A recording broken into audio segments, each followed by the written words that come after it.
بسم اللہ الرحمن الرحیم۔ السلام علیکم ورحمۃ اللہ وبرکاتہ۔ تمام معزز سامعین و ناظرین کو انفارمیشن پوائنٹ کے پلیٹ فارم پر ایک دفعہ پھر سے خوش آمدید کہتے ہیں۔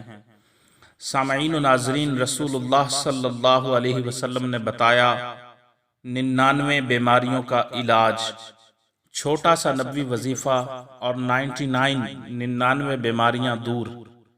امام حاکم نے، امام طبرانی نے اور امام بہقی نے اپنی کتابوں میں روایت کی ہے۔ حضرت ابو ہریرہ رضی اللہ تعالی عنہ سے روایت ہے کہ رسول اللہ صلی اللہ علیہ وسلم نے ارشاد فرمایا، جو شخص لا حول ولا قوت الا باللہ پڑھے گا تو یہ اس کے لیے 99 بیماریوں کی دوا ہے، جس میں سے سب سے چھوٹی غم و رنج ہے۔ امام حاکم نے، طبرانی نے اور امام بہقی نے اپنی کتابوں میں روایت نقل کی ہے۔